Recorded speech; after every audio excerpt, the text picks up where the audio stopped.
My wife took over the company with her lover, and they fired me, as if I were merely an obstacle in the new empire they were planning together. I left without argument, but with the firmness of someone who knows their own worth. Days later, I called just to say, "I hope you saw the front page of today's newspaper," and hung up. When they looked, they saw the headline about the country's newest million-dollar company, and the owner's face was mine. She, who traded loyalty for ambition, discovered too late that her lover didn't want commitment, only power. She was left alone, watching from afar the life she could have built with me. I moved on, with a new love that values me for who I am, not for what I have. When she tried to contact me, I answered calmly. I forgave her, without irony or resentment. But forgiveness doesn't reopen doors. Each one got what they chose, she with regret, I with peace. But what no one saw, what no one knows, is how it all really began. Because before that cold, calculated call, before the newspaper cover and my new love, there was silence. There was the ground that disappeared beneath my feet. There was betrayal. Not the sudden, cinematic betrayal, but the kind that slowly weaves itself behind the scenes of a routine that seemed solid, in the comfort of promises made over hurried breakfasts and scheduled smiles in meetings. One day I was the man by her side, the husband with whom she dreamed of growing up, sharing victories, multiplying plans. The next, I was the nuisance. The name that needed to be erased from the office door. The voice that needed to be silenced in the boardroom. The last obstacle between her and the man who now made her feel alive, desired, unbeatable. It wasn't just any betrayal. It was the coldest, most calculated way to discard someone, with exquisite cruelty and a false kindness that hurts more than a direct blow. I remember the look in her eyes that morning. It was as if she were firing a common employee. As if our story had been a botched transaction, an investment that yielded no return. And the worst part? I still loved her. I still believed in us. And so, I left quietly. Not out of weakness. But out of self-love. Because you don't beg to stay where you're no longer welcome. Because those who truly love don't compete with their lover, don't scream for attention, don't grovel for permanence. I left. With my heart in ruins, but with my soul intact. With my eyes burning, but my posture erect. Without tears, but with a silent fury that began to germinate there, in that door closing behind me. In the days that followed, everything I knew seemed to have been erased. She toggled between events with her lover, public appearances as the new, it couple, and the attempt to rewrite our story as if I had never been a part of it. They said he made her laugh, that he encouraged her to grow, that together they were unstoppable. And maybe they were. But what no one knew was what I was silently building. While they shone in the spotlight, I drifted into sleepless nights. While they toasted, I planned. While they laughed at my downfall, I plotted my rebirth. And when everything was finally ready, I didn't explode with revenge, I didn't scream in public, I didn't chase headlines. I called. That was all. When she answered, she said my name with a tone of uncomfortable surprise, as if unsure whether to express regret or superiority. I didn't give her time for either. I simply said, "I hope you saw the front page of today's newspaper." And I hung up. That morning, I didn't just reappear, I was reborn. Not as the betrayed man, but as the unbroken man. The man she'd dismissed, thinking he was the past. And who now was the future she'd never have. But the cruelest part of the story was yet to come. Because fate has subtle ways of reciprocating every choice. And in time, she would discover that not all power brings happiness, that not all passion turns into love, that not every risk is worth it. She would discover that that lover full of promises was merely a reflection of her own ego. And that when the euphoria passed, what would remain would be silence. The same silence she offered me when she took everything from me would now visit her on empty nights. Alone, without company, without love, without me. The most shocking thing of all is that I didn't need to take revenge. I didn't need to destroy anything. Life itself took care of showing her what I meant. And there was no public spectacle, no applause. There was only absence. The absence of me, in the places she swore I would always be. The absence of answers when she tried to seek a second chance in me. And the worst punishment of all, the constant presence of my happiness far from her. Because the true punishment for those who despise love is to see it blossom in the hands of another. And that's how, one day, she saw me. Not up close. But from afar. In a restaurant, in a bookstore, at an event. I didn't see her. Or maybe I did, and I just didn't care. She watched me talk to another woman. Laugh like I hadn't laughed in ages. Hold a hand as firmly as I once held hers. And in that moment, she understood. She understood that it wasn't just the money, nor the company. That it wasn't just about business. It was about me. About what she lost. About who she pushed away. And when the realization hit, when the pain of real loss caught up with her, it was too late. She tried to reach out to me. He tried to explain, justify, perhaps rewrite the past with new words. But there was no more paper, no more ink. The story was already written. And the final chapter didn't include her name. When he called me, I answered with the calm of someone who has already forgiven. Because I have. But forgiveness doesn't open doors. Forgiveness only closes cycles. And she needed to understand that a door can close politely, respectfully, even with a final look of tenderness, but it will still be closed.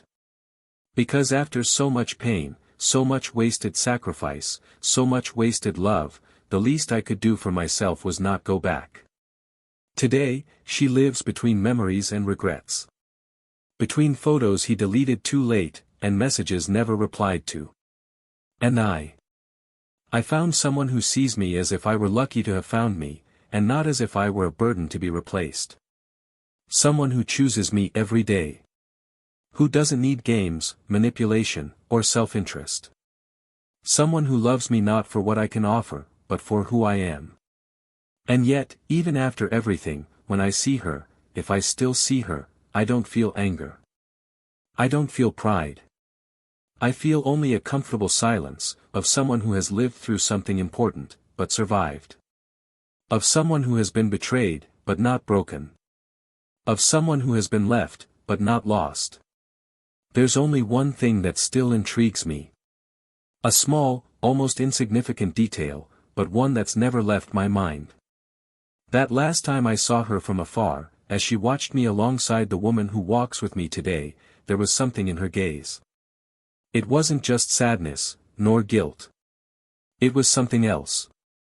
Something that seemed, surprise. As if, even after everything, she still didn't expect me to have moved on. As if she still thought I'd be there, waiting for her, like a fool at the door she herself locked.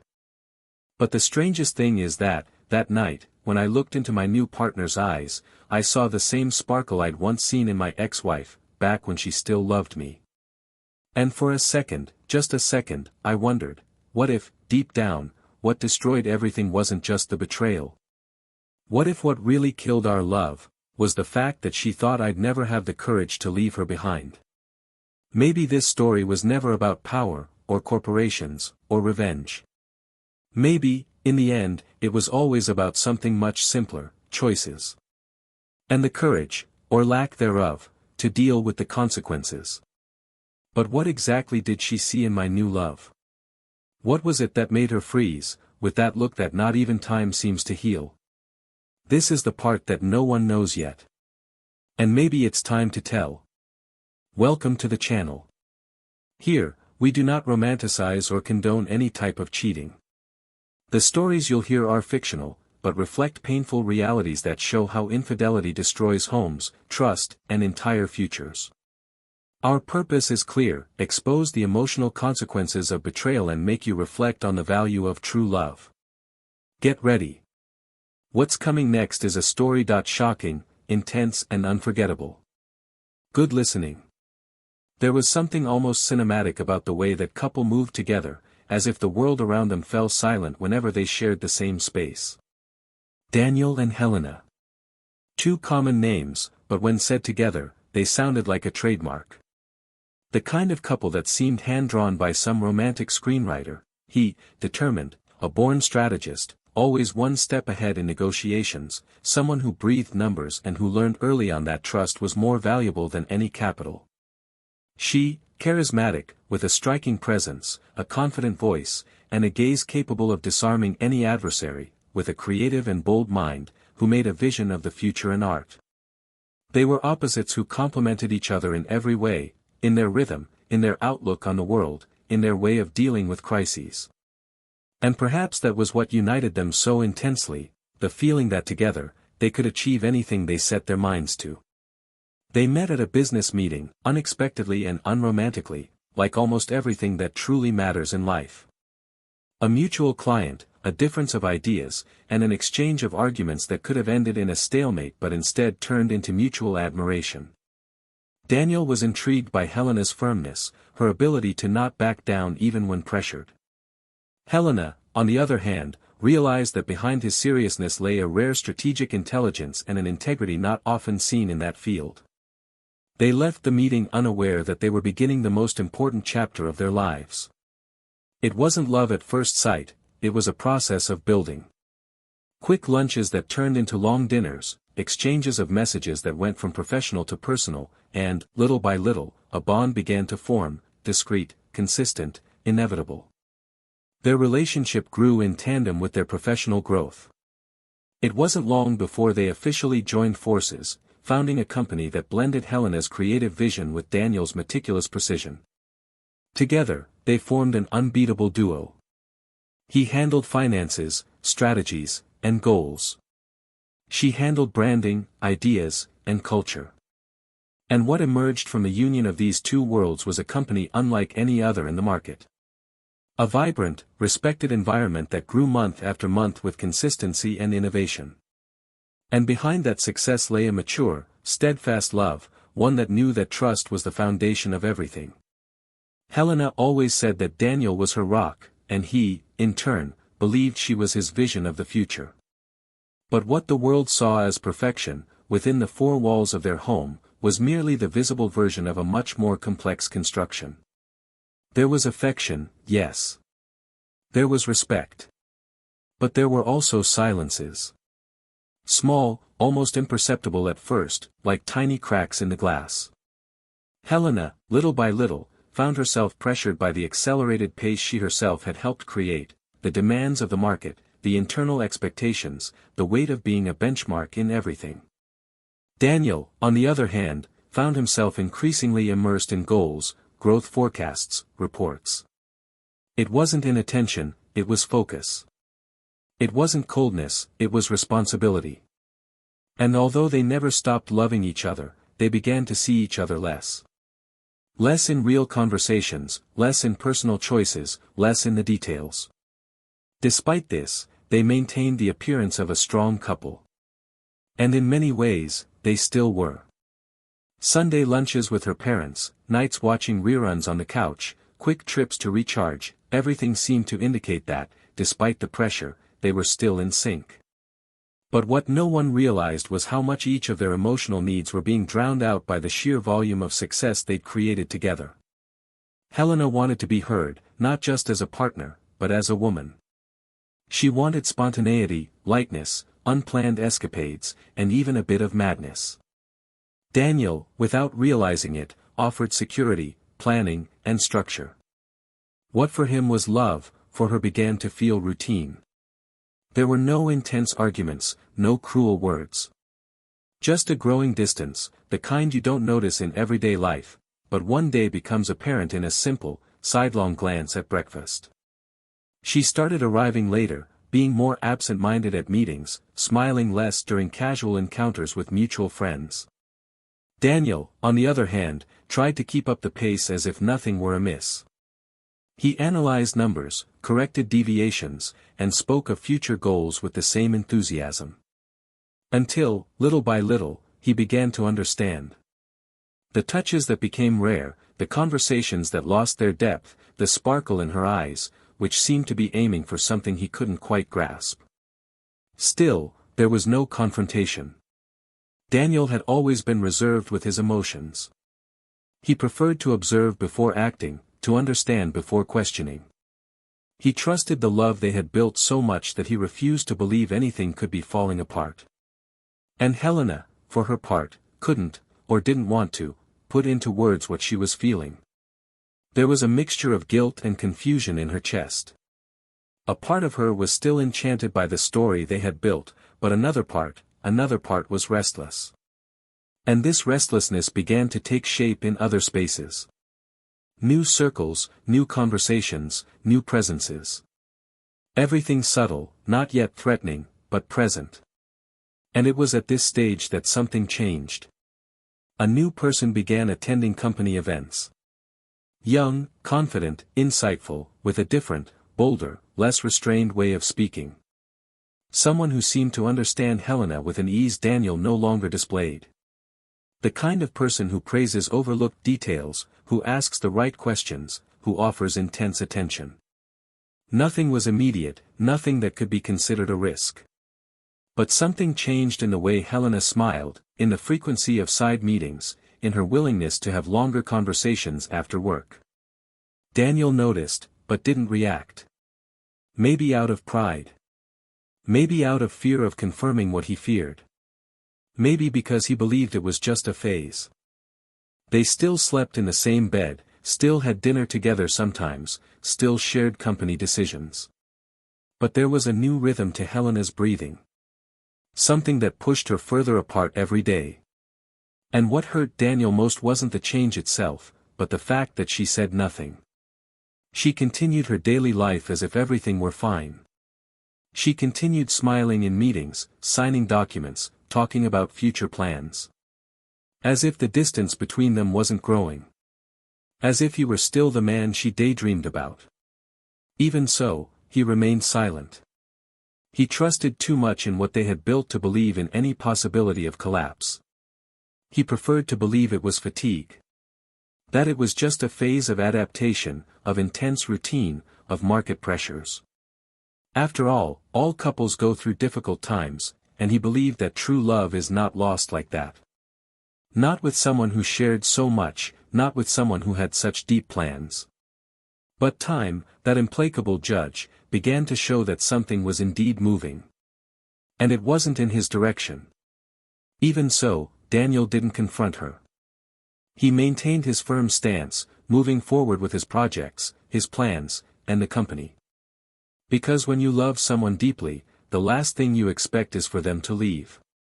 Or worse, for them to already be gone, and only their body remains. What Daniel didn't know, and what Helena hadn't yet fully grasped, was that something had already changed definitively. And that very soon, their story would no longer be written by two people. Soon, they would no longer be partners, or a couple. And how that would happen, no one could have predicted.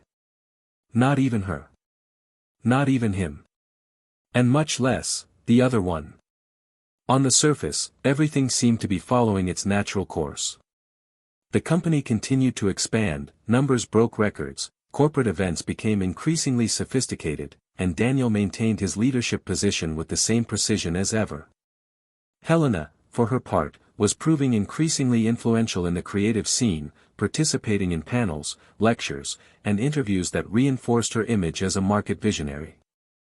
The two were still seen as the model couple, the duo that combined intelligence and charisma, reason and emotion. But behind the scenes, signs of a deeper change were intensifying in details that escaped the less attentive eye. A delay here, an absence there, a message answered more coldly than usual, a glance averted at the coffee table. Nothing was glaring, but everything seemed slightly out of place, like a crooked picture on a perfectly organized wall. Daniel was beginning to notice something irrevocably different in Helena's gaze. The quiet tenderness he'd previously found in her eyes was now replaced by an unstable glow, a kind of restlessness disguised as haste. At times, she seemed more distant than ever, even sitting across from him. He began to feel like he was talking to someone who no longer inhabited the same emotional space. He tried to strike up conversations outside of work, suggest trips, even revive simple rituals that had always brought them together, like cooking together on Friday nights, but she dodged him with the gentleness of someone who doesn't want to hurt anyone but no longer sees the point in insisting. Helena, for her part, was experiencing an inner turmoil she couldn't name. She was enveloped by feelings that oscillated between guilt and euphoria, as if two versions of herself were waging a secret battle within her. There was the woman who had built a solid history with Daniel, and there was the woman who felt alive alongside another man, a version of herself she hadn't even known existed. Her exchanges with Gustavo, the new innovation consultant, became increasingly frequent. They began with technical emails, evolved into after-hours messages, and before she knew it, they were talking about books, movies, feelings, frustrations, and desires. Gustavo knew exactly how to position himself, never invasive, but always present, always available, with just the right amount of words to fill the void she barely knew she felt. Helena resisted. She tried to maintain boundaries. She knew what was at stake. But the emotional absence growing between her and Daniel was like a fertile ground for everything Gustavo offered her. It wasn't premeditated, it wasn't planned. But one random night, after a company gathering where Daniel, as usual, had to leave early for an important video conference, Gustavo walked her to the car and held her hand for a second longer than necessary. Helena, on impulse, didn't back away. And in that instant, everything began to change. Their encounters began to occur outside of work environments. First with professional excuses, then without the need for justification. Helena immersed herself in a parallel world, where she felt desired, heard, understood. Gustavo made her laugh, made her feel light, young, alive. And as much as she tried to deny it, she began to compare the sensations. She began to notice Daniel's silence as an annoyance. She began to find his predictable habits, his caution a kind of prison.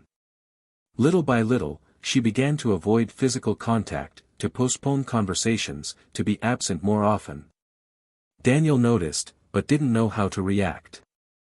In his rational mind, he tried to organize everything as if it were a problem to be solved logically, without realizing that his heart didn't follow spreadsheets. What Daniel didn't realize was that Helena had already crossed a line from which there was no turning back. There was something different about her, something looser, more impulsive, but also more unstable. He began to notice subtleties, the different perfume she wore on Tuesdays, the calls that ended when he entered the room, the smiles that appeared when she glanced at her phone. He tried not to harbor suspicion. He tried to talk, without accusing, without pressuring.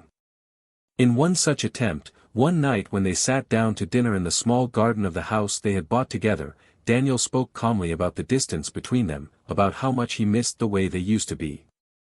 Helena simply said she was tired, that she needed space, that perhaps things had changed. She wasn't cruel, she wasn't cold, but she was evasive. And that hurt more than any direct confrontation. Days later, at a crucial meeting with the company's board, Daniel was surprised by an unexpected proposal, his departure from strategic leadership, citing internal restructuring. The proposal was carefully crafted and included Helena's name among the signatories. She didn't look at him as the papers were handed over. She maintained a professional demeanor, as if it were simply a corporate decision, a natural step in the company's evolution. Daniel remained silent.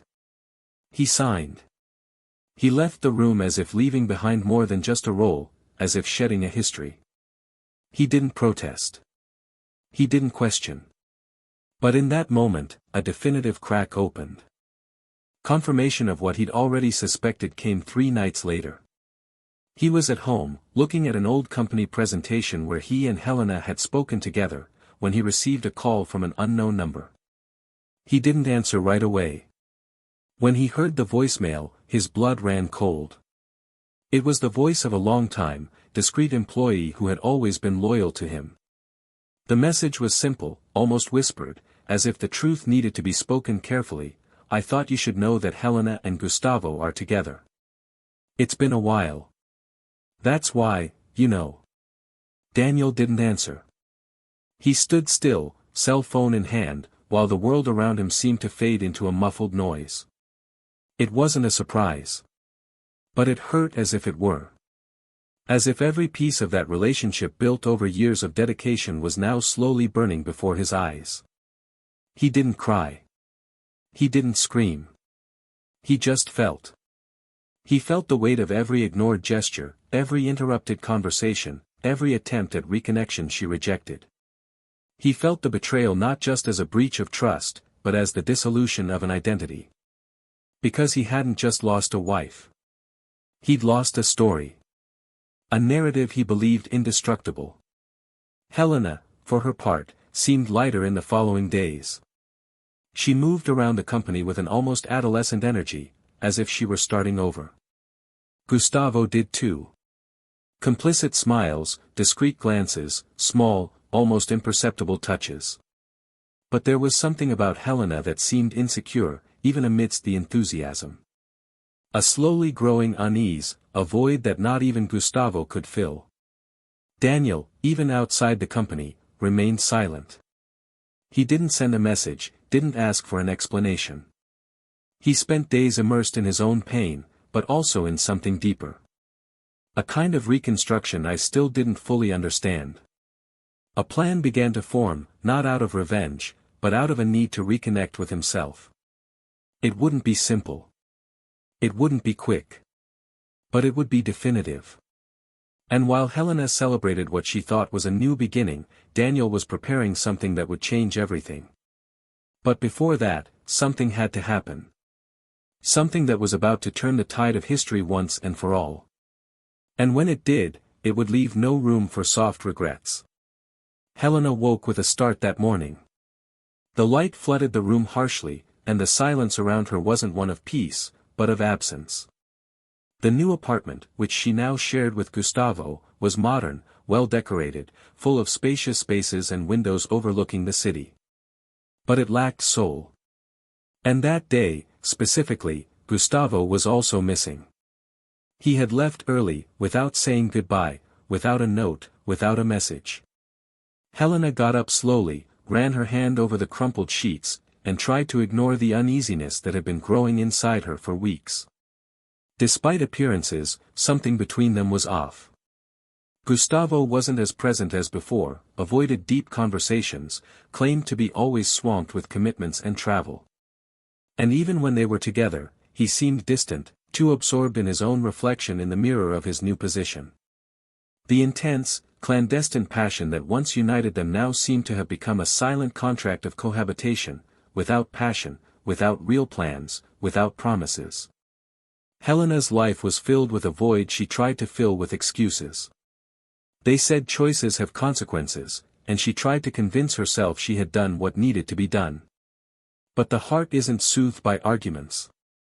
And lately, she felt a longing she couldn't name. She began rethinking certain decisions, reliving memories that came to mind involuntarily. Small details of her life with Daniel that once seemed ordinary now held weight in gold. The way he listened to her without interrupting, the care with which he remembered the things she said, the silent glances that spoke louder than 1,000 words. It was different. It was real. And it was too late. That afternoon, while organizing papers in the makeshift office of her new apartment, her phone vibrated with an unexpected notification. It was Daniel's name. A single ring, followed by a short message. "I hope you saw the front page of today's newspaper." Nothing more. Helena froze. Her stomach turned. Her hand trembled for a few seconds. What did he mean by that? She rushed to open the news app. The main headline, "Promising company becomes a national benchmark in innovation and investment fundraising."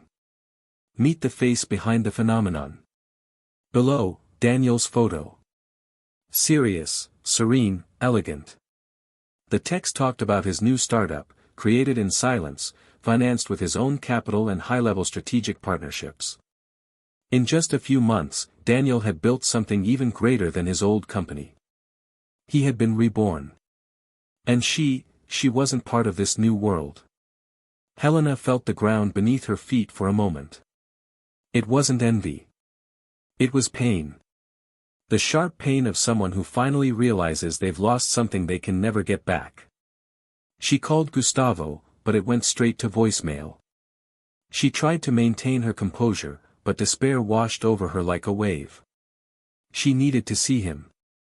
She needed to understand how he'd managed it. How, after everything, he was okay. How he'd moved on with such dignity while she was still trying to piece things together. She went to the building where Daniel now worked. The new office was in a modern, elegant space with glass walls and hanging gardens. The receptionist recognized her, hesitated for a moment, but called to announce her arrival. A minute later, she was allowed to go upstairs. The door opened softly. Daniel was standing beside a large table, looking out one of the windows. When he turned, his expression was serene, almost gentle, but with a gleam in his eyes she no longer recognized. A gleam of someone who no longer carried pain, hurt, or resentment. She entered slowly, unsure how to begin. Daniel watched her silently, unhurriedly. When she finally spoke, her voice cracked slightly. She asked how he had done it, how he had managed to turn things around so quickly. He smiled slightly, walked toward her, and replied calmly, as if knowing the value of each word, when someone takes everything from you, all that remains is what you built within yourself. And I built much more than you thought. Helena took a deep breath, holding back tears. She said she missed him. That perhaps she had made a mistake. That perhaps she hadn't known what she wanted when she made certain decisions. He nodded, unprovoked, and replied with calm firmness, "You weren't wrong to leave me. You were wrong to think I wouldn't have the strength to carry on." Helena lowered her eyes. She wanted to say more. She wanted to explain, justify, try to reopen doors with some argument that made sense. But at that moment, the office door opened again. And a woman entered. Young, with a light smile, loose hair, and a sweet gaze. She greeted Daniel with a quick kiss on the cheek, took off her coat, and sat at the table next to him, as if she were already part of the environment. Helena froze. Daniel then looked directly at her and said naturally, "This is Lara. We've worked together since the beginning of the new company." Helena's silence was deafening. On the outside, she still maintained a controlled appearance. Inside, she was crumbling. He observed the complicity between them. The way she looked at him. The way he seemed, at peace. Daniel approached, and in a respectful but firm tone, said, "I don't hold a grudge. I truly loved you, Helena. And perhaps that's why I need to tell you, what you were looking for, you already had. But you chose to look away. And now, there's no going back." Helena tried to contain the trembling in her hands. She tried to hide her fragility, but she couldn't. The pain was too deep. But it wasn't just because of his success. It was because of the certainty that he had overcome her. That she was now just history. That same night, when she returned home, she found Gustavo on the couch, distracted by his cell phone. He told her he'd seen Daniel. He told her about his new company. About his new wife. She expected some reaction. Maybe jealousy, maybe concern. But all she received was a dry, almost indifferent comment, "He's always been good at what he does. It doesn't surprise me." Helena stared at him for long seconds. She tried to search his eyes for something that would make her feel less alone. But she found only disinterest. And then the question slipped out, "Do you love me?" Gustavo didn't even look up. "I think you're mixing things up, Helena. What we had was intensity. Not promises." Those words fell like shrapnel inside her. For the first time, she realized she traded love for impulse. Stability for excitement. Truth for appearances. And that Gustavo had never been willing to offer more than moments. She got up slowly, went to her room, and closed the door. Alone. For the first time in a long time, she felt the full weight of her own choice. There was no going back. There was no fixing it. And as she looked out the window at the hustle and bustle of the city, she realized that the real betrayal wasn't hers against Daniel, nor even against the relationship they'd built. It was against herself. Against the woman who had once been happy, and who, out of pride or insecurity, abandoned what many would spend a lifetime trying to find. Daniel, at that very moment, was walking down the street with Lara by his side, smiling, chatting about travel plans and ideas for new projects. He didn't know Helena had seen him from afar. But even if she had, it wouldn't have changed anything. Because some stories need to end so that others, more truthful ones, can begin. What Helena didn't yet know was that what would happen from then on would be even more painful than anything she had ever faced. Because some wounds heal with time. But some choices echo forever. And when she discovered what truly lay behind Daniel's silent success, when she realized what he had done while she dismissed him as an obstacle, she would realize that the greatest turnaround was yet to come. The next morning, Helena woke feeling as if she had lost control of her own narrative. The apartment no longer felt like a home, but a dismantled stage. The silence between her and Gustavo was absolute, and for the first time, she realized that this man, with whom she had shared secrets, hasty plans, and even the adrenaline of an adventure, was now just a stranger with whom she shared a roof and nothing more. He left early, as he had for weeks, without so much as a goodbye glance, and she stood there, standing in the hallway, watching the door slowly close, feeling loneliness fill her suffocatingly. There were no more excuses. There were no more illusions. What had once been an escape was now a prison. She spent the rest of the day aimlessly, walking streets that once seemed familiar but now reflected a world that no longer belonged to her. Every cafe she and Daniel had sat in, every journey they used to take together, brought back memories that throbbed like barely healed wounds. And the more she tried to push the thoughts away, the more they asserted themselves. His gaze in the office, the woman beside him, the calm tone with which he greeted her. Nothing there was cruel, but everything was definitive.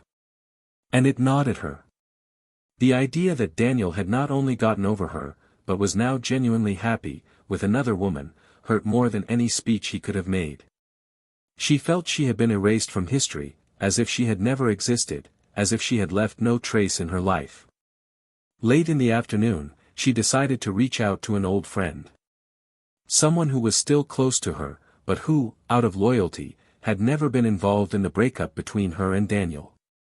She needed someone to say something, anything, that made sense within that turmoil. They sat in a discreet bar, far from the places where they were usually seen as an influential couple. Her friend listened in silence as Helena unburdened herself, unfiltered, unreserved. She talked about guilt, about hasty choices, about the feeling of having built a castle in the sand. And then, between one sentence and the next, her friend blurted out something that froze Helena. She said that, in fact, Daniel had started his new project well before the official separation. That behind the scenes in the market, everyone already knew he was moving quietly, gathering contacts, discreetly seeking investors. And that Lara wasn't just a new girlfriend, she was a key player in this entire restructuring. Helena, her heart racing, wanted to know more. Her friend hesitated, but eventually told her that Lara had been hired by Daniel months before the breakup, as an outside consultant, with no direct ties to the former company, and that, contrary to what Helena imagined, it wasn't after the betrayal that Daniel decided to be reborn. He had already been rebuilding himself from within, even while she was betraying him. And that, all the while she believed he was lost, hurt, and stuck, he was already moving. Not for revenge.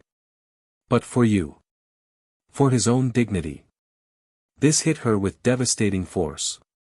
It wasn't just the pain of having betrayed someone I loved.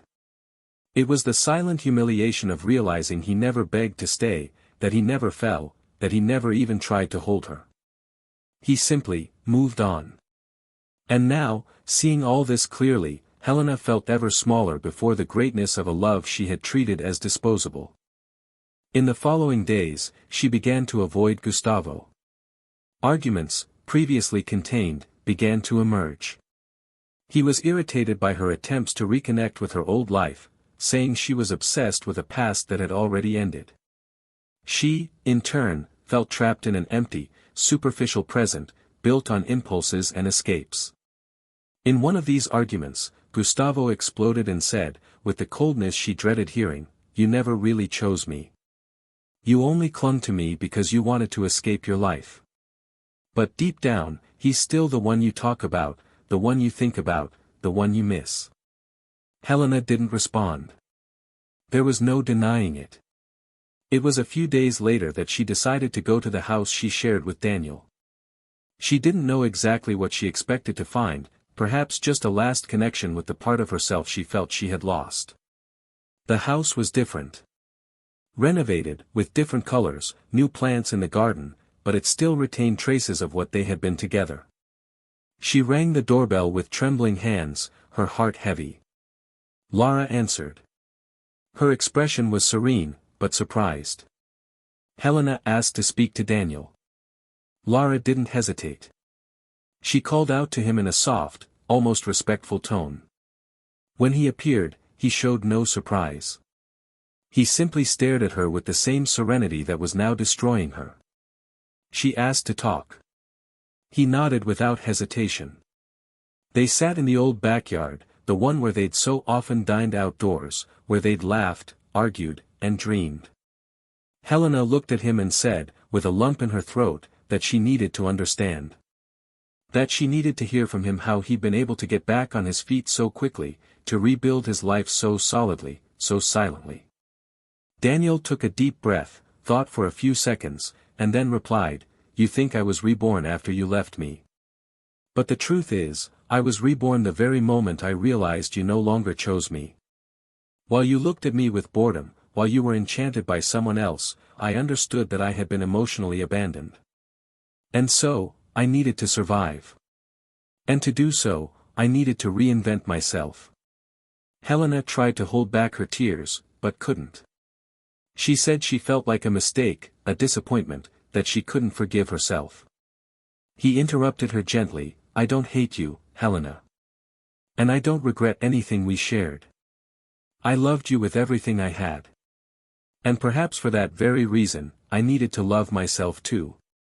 And loving myself meant accepting that you were no longer my choice, nor I yours." She then asked, her voice almost cracking, if there was a chance for a fresh start, for rebuilding. Daniel looked into her eyes with the same tenderness as before, but with a new firmness, "No. Because today, I am everything to someone. And I cannot, out of pity, destroy something I built with truth just because you realized too late what you lost." Helena wept. Not with anger. But with understanding. For the first time, she saw clearly everything she had done. And everything she had failed to do. And it was there, sitting in that garden that had once been their home, that she understood that the greatest loss of her life wasn't the company, the prestige, or the stability. It was Daniel. And not because he was successful. But because he had once been the safest place in the world. And she traded that place for an empty promise of freedom. She stood, thanked him, and before leaving, looked at him once more. Daniel simply said, "Take care of yourself, Helena." And she nodded, her eyes welling up. As she walked away from that house, each step felt heavier.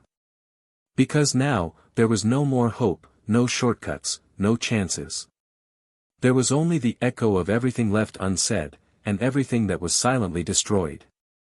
And Daniel, as he closed the gate behind her, felt neither hatred nor relief. He felt only the certainty that he had done what needed to be done. The pain was in the past. Peace, now, was what he carried in his eyes.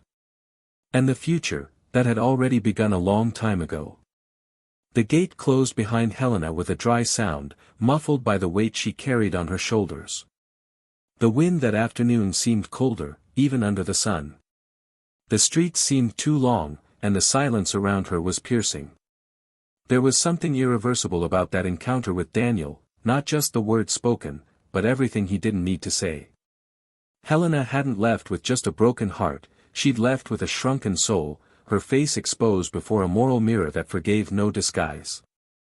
It was in that moment that she understood with brutal depth what it means to lose someone not by accident or fate, but by choice. The choice not to care, not to listen, not to stay. And the bitterest part of it all was the knowledge that she was the one who opened the door through which he decided, with all possible dignity, not to return. She spent the following days in a state somewhere between numbness and hyper-awareness. Gustavo was gone, home was gone, plans were gone.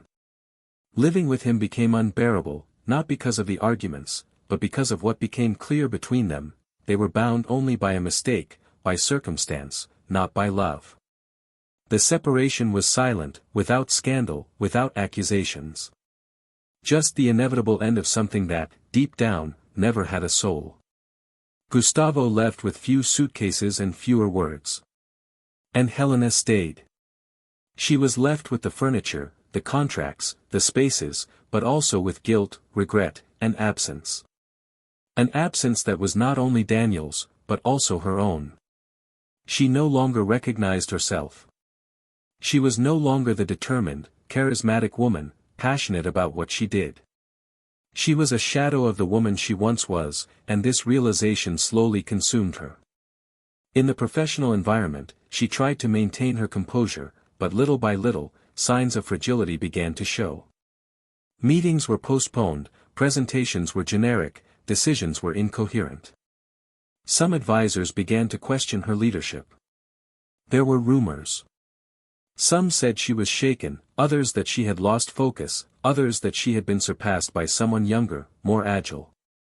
None of this mattered as much as what she thought when she looked in the mirror, that she had, indeed, become a woman who betrayed herself by trying to find outside what she should have cultivated within. Daniel didn't pursue her. He never confronted her. He never showed up to expose or retaliate. He simply disappeared from her path. It was as if their world had been sealed in a time that would never return. It was on a cloudy afternoon, sitting on a park bench next to a discreet flower shop, that Helena once again saw the past cross her path. A young couple, embracing, smiling, unpretentious, walked toward her. He pulled her by the waist, while she said something animated, and he laughed, throwing his head back with a rare lightness. Helena watched them with a vacant gaze, until she recognized his walk, his tone of voice, his posture. It was Daniel. And beside him, Laura. They weren't acting happy. They were happy. It was easy to see, it was organic, natural. Daniel passed a few meters away from her and didn't see her. Or he saw her and chose not to show it.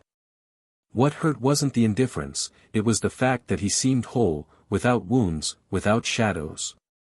And that confirmed to Helena that his forgiveness was real, not a performance, but an inner choice of someone who had truly overcome.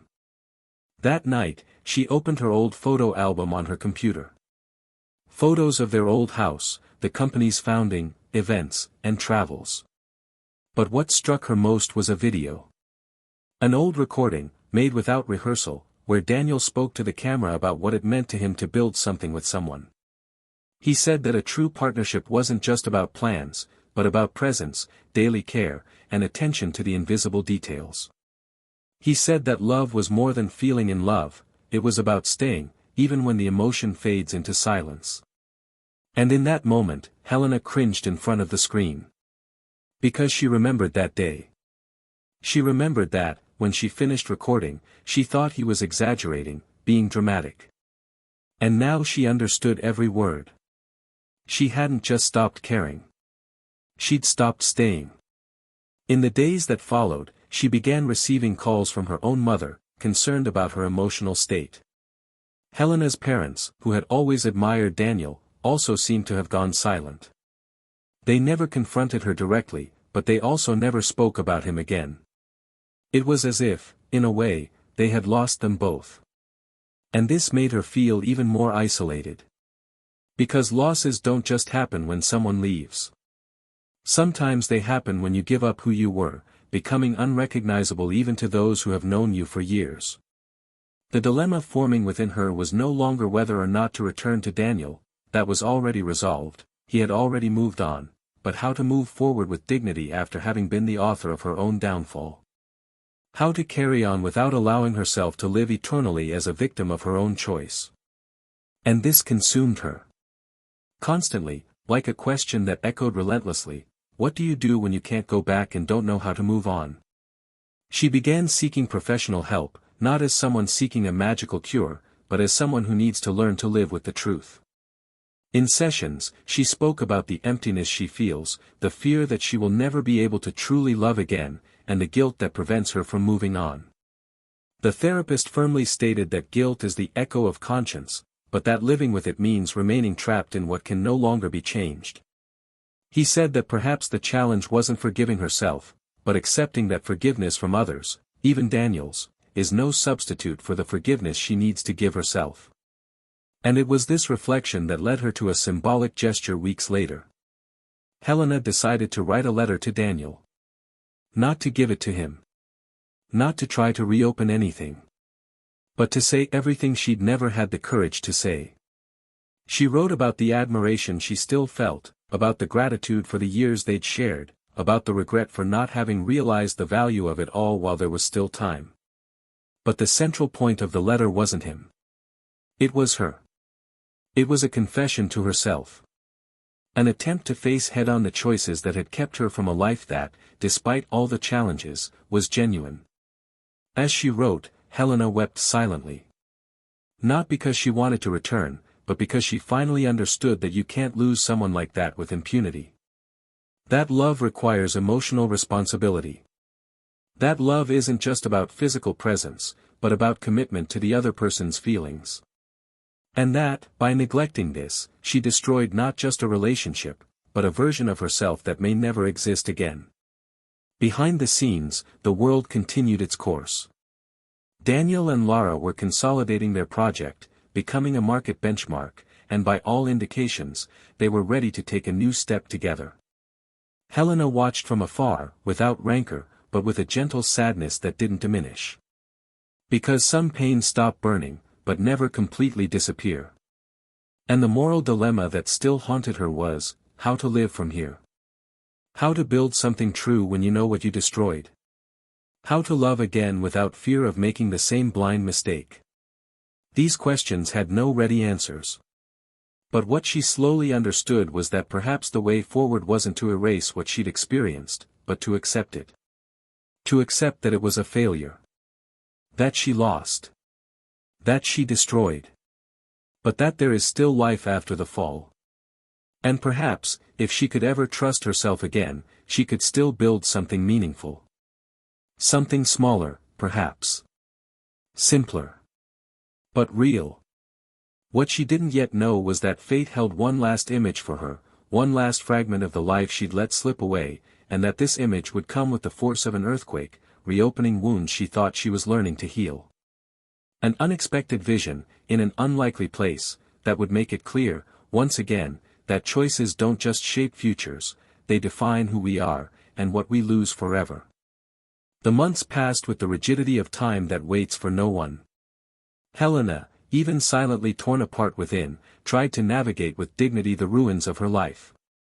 Daily life had become a collection of automatic gestures. She woke up, drank coffee in silence, faced the hours of the day as if crossing an emotional minefield, avoiding thoughts, diverting her memory of faces and places. Even meetings, once the stage for her natural eloquence, now seemed like bureaucratic appointments in which she struggled to appear attentive, even as her mind wandered to a fixed point on the wall.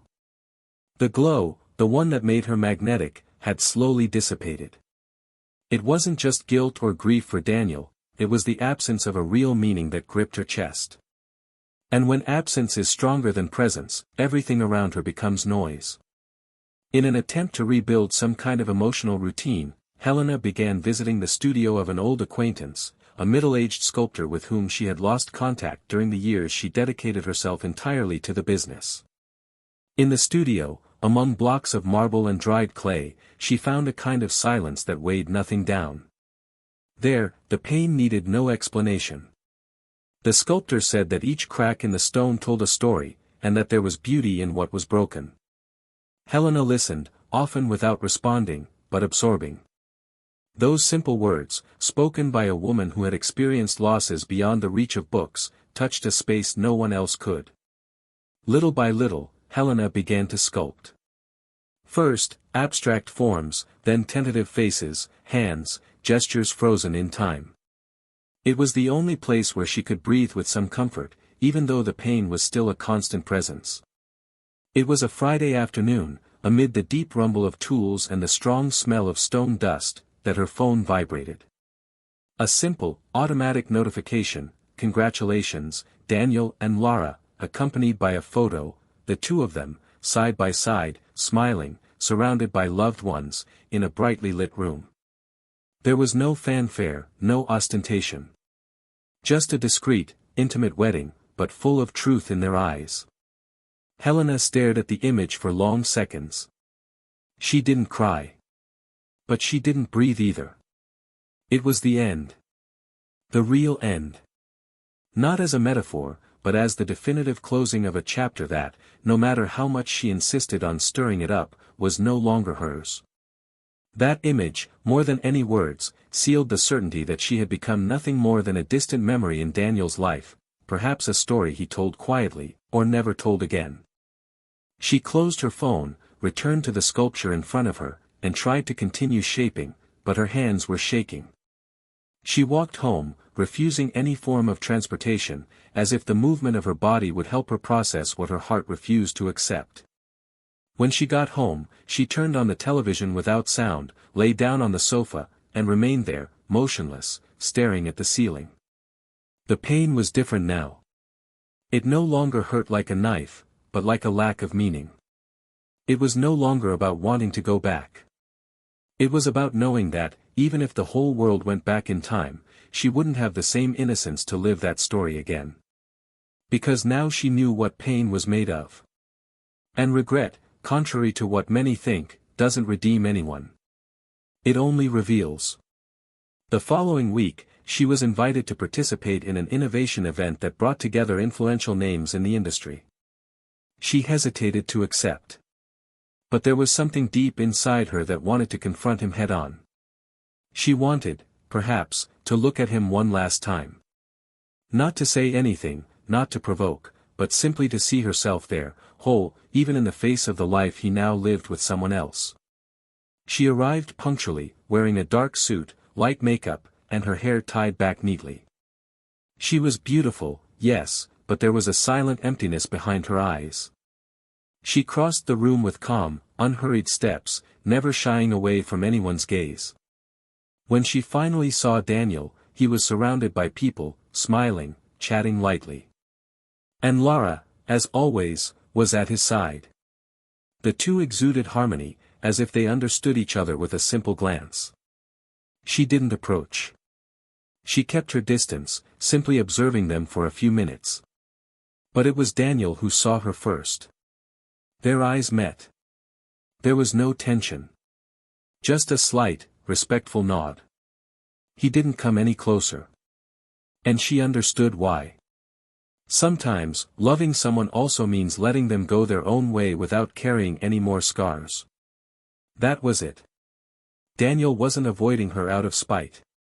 He was simply choosing to protect the new life he'd built. And Helena, as much as it hurt, respected it. Because she understood. As she was leaving the event, a young reporter approached her, asking for a brief interview. Helena accepted. The questions were formal, about business, future strategies, market insights. But the last question was unexpected. The reporter, with sincere curiosity, asked, "If you could go back in time, would you have done anything differently?" Helena didn't hesitate. She answered with raw honesty, "Yes. I would have listened more and spoken less. I would have realized that some presences are irreplaceable. And that when you lose someone who truly loves you, the whole world may applaud, but inside, silence remains." The reporter said nothing. She simply thanked her.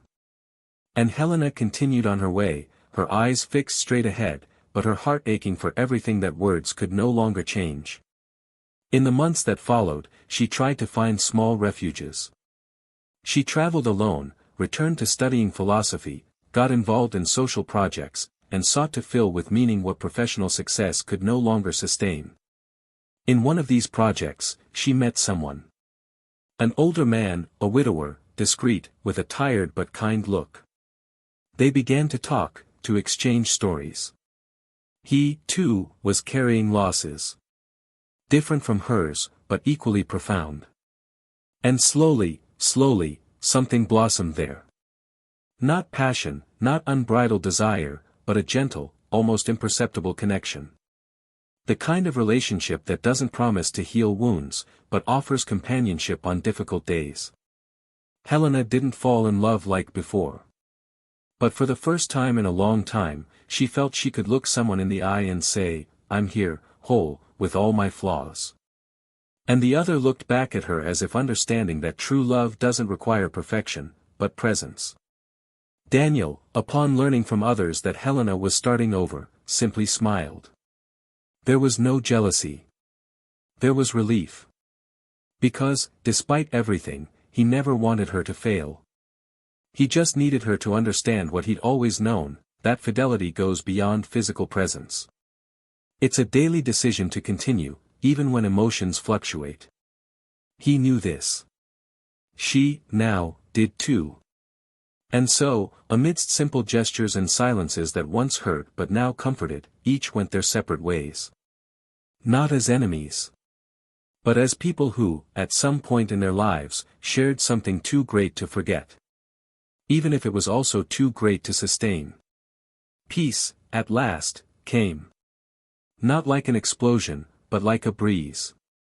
And time, that old and patient master, took charge of putting everything in its place. Including Helena's heart. Time passed like a river that doesn't wait, and the course of life continued relentlessly, silently, steadily. Years had passed since that final goodbye in the garden where it all began. The world transformed around them, and each continued to navigate the consequences of their own choices, like pieces moved within a moral chessboard that no one completely controls. Daniel, now more mature, more introspective, had become a consolidated name in his industry.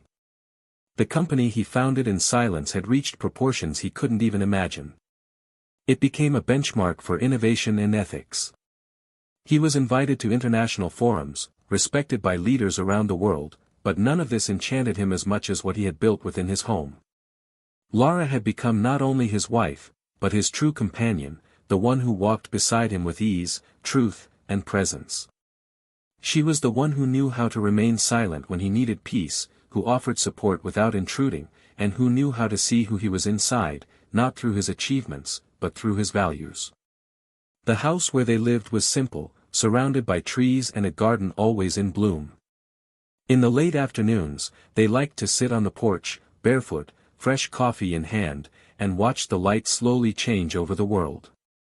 Daniel had found there not only a new love, but the peace he had long sought. And what struck him most, now that he had lived both experiences, was realizing how true love is silent, yet full of meaning. It didn't require euphoria, constant tests, competitions, or public displays. It was a love born of daily life, of listening, of simple touch, of mutual respect. There were days when he still thought about the past. Not with pain. But like someone who remembers a road they've traveled that taught them exactly what they should never repeat. He never mentioned Helena's name again. And he didn't need to. She was part of a story that remained intact in time, and although it had hurt like an amputation, it no longer defined who he was. Helena, in turn, had become a different woman. Grief shaped parts of her that were once hard and inflexible. Her personality, once full of rough edges, was now more human, more sensitive, more aware of the consequences her actions can have on others. She didn't return to being the woman she once was, that woman no longer existed, but she became someone more honest with herself. The man with whom she had recently begun a new relationship remained by her side for a while, but at some point, with respect and maturity, they both understood that the relationship had served its purpose. It was a transition, not destiny. There was no hurt, no ruptures. Only the understanding that some connections serve to show that there is still life after loss, but not necessarily to last. She began living alone, in a small apartment surrounded by plants and with a bookshelf full of books marked with notes. She no longer wanted to lead large companies, no longer sought to lead crowded rooms. She opened a small studio where she helped other women find expression in art, especially those who had suffered emotional loss or abusive relationships. It was her way of giving back, of healing herself while helping others heal as well. The face that had once graced business magazines was now seen at community events, discreet but full of soul. She never had a true love again. And that hurt. Not out of need, but because she knew the great love of her life had already passed, and that she herself was the one who let him slip away. One Sunday morning, Helena was walking through a park when she saw, in the distance, a family sitting on the grass. Two small children were playing while their smiling parents were packing a small picnic basket. As she got closer, she realized it was Daniel, standing next to Lara, with two small children. The scene froze her. He didn't try to run away, didn't look away. He stood there for a few seconds, watching from afar, in silence. Time seemed to freeze around her. For the first time, she saw him as a father. No longer the businessman, nor the betrayed husband. But as someone who had moved on completely. The children ran around him with pure joy, and he, with a wide, genuine smile, held them in his arms as if he knew exactly what it means to be someone's foundation. Lara looked at him with serene tenderness, and they kissed simply, effortlessly, like someone who loves because they know they've made the right choice. Helena took 2 steps back and sat on a bench far away. She took a deep breath, closed her eyes, and smiled sadly. It wasn't envy. It was grief. A calm grief that recognizes the beauty of what could have been, but also accepts, with maturity, that everything has its time. And that, if she had made different choices, maybe that child over there would have been her son. Maybe that smile was for her. But it wasn't. And it never would be. And that was okay. Because in that moment, she understood that the forgiveness she needed to give herself wasn't for having lost him, but for having taken so long to understand the value of what she already held in her hands. Upon returning home, he wrote one last letter. Not to deliver. Not to attempt anything else. Just as a private record. On the paper, he wrote something he had never been able to say even to herself. Today, for the first time, I understood that loving someone doesn't guarantee they'll stay. You have to care, stay, endure through the hard days. I didn't do that. And I paid the price. But I'm alive. And that's enough. She folded the letter and put it in a box where she also kept old photos, some notes from her time at the company, and a handkerchief embroidered with her initials and Daniel's, a gift he had given her for a birthday many years ago. In the final scene of all this, in a small auditorium where she was speaking to a group of young people about business ethics and emotional values, someone asked her what the greatest lesson she had learned in life was. Helena smiled, waited a few seconds, and replied in a firm voice, "Loyalty is silent, but it is what sustains love. When it is broken, what remains is only the echo of everything that could have been. Betrayal destroys more than trust. It destroys the future. And time doesn't always mend."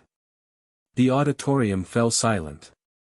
And she, serenely, concluded her speech and stepped off the stage. The story of Daniel, Helena, and Lara isn't about winners or losers. It's about choices. It's about the weight of turning your back on something true, believing there's something more exciting out there. It's about how a lack of emotional presence can kill a love that had everything to last. It's about the courage to move forward with dignity, even when everything has been taken from you. And it's also about the deep, irretrievable regret of those who only recognize the value of love after it has already become part of another story. Comment below with your thoughts on this story. What touched you most? Which character resonated most with you? Your opinion is very important to us. And if you've made it this far, be sure to subscribe to the channel and turn on notifications to stay up to date with new, moving stories like this one. And remember, betrayal may seem tempting, but it takes with it everything that's most valuable: respect, love, trust, and peace. Here on the channel, we don't support, normalize, or romanticize any kind of betrayal. Our stories exist to show, with all the colors of pain and truth, that those who betray don't just destroy others, they destroy their own path. Until the next story. And take good care of those who love you. Because loyalty, once lost, can never be found again.